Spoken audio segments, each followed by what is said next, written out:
Exceptional performance. 1. Simpler, better. In the past few decades, strategy has become increasingly sophisticated.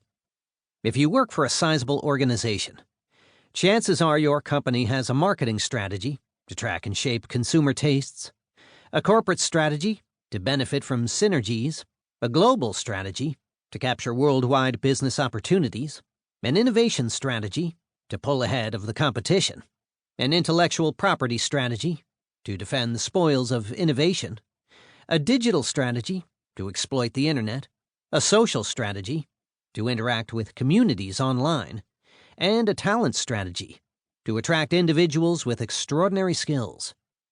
And in each of these domains, talented people work on long lists of urgent initiatives. Companies are right, of course, to consider all these challenges. Rapid technological change, global competition, supply chain disruptions due to climate change and worldwide health emergencies, as well as ever-evolving consumer tastes, do conspire to upend traditional ways of doing business. As the world's economies become more integrated, firms needed a global strategy. As technology altered consumer tastes and ways to satisfy them, it was imperative to rethink innovation and marketing. As the cost and utter unfairness of limiting workplace diversity became impossible to ignore, companies needed to find ways to build more inclusive talent pools and career paths.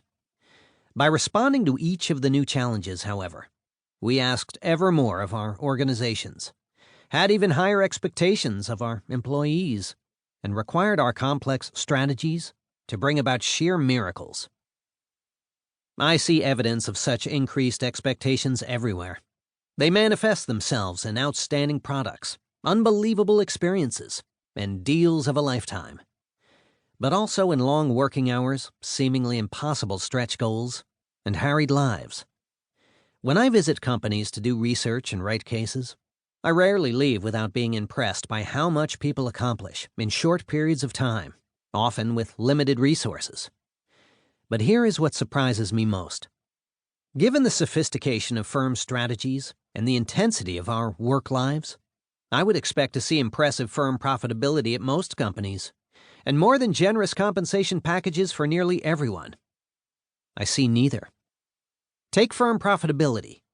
1/4 of the firms included in the S&P 500 fail to earn long-term returns in excess of their cost of capital.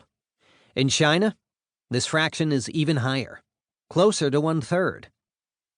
Think about it. How can it be that so many companies, their ranks filled with talented and highly engaged employees, have so little to show for so much effort? Why do hard work and sophisticated strategy lead to enduring financial success for some companies, but not for others? We have the most educated workforce in human history and incredibly talented corporate leaders. Why does enduring success so often seem elusive? If you've ever wondered about these questions, this book is for you. When our companies fall short of expectations, we often suspect that we are missing some key ingredient. If only we had a better talent strategy. If only we had a more robust supply chain. If only we had a richer innovation pipeline. If only. And so we develop a talent strategy, invest in business resilience, accelerate innovation cycles.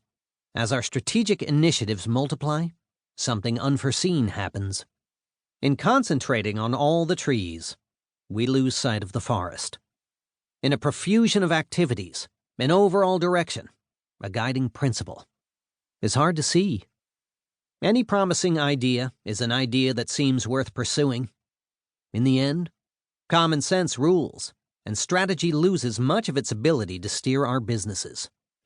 In this world, strategic planning becomes an annual ritual that feels bureaucratic and less than helpful in resolving critical issues. In fact, it is not difficult to find firms that have no strategy at all. In many others, it consists of an 80-page deck that is rich in data, but short on insights, fabulous at listing considerations, but of little help in actual decision-making. When I review companies' strategic plans, I often see a plethora of frameworks. Many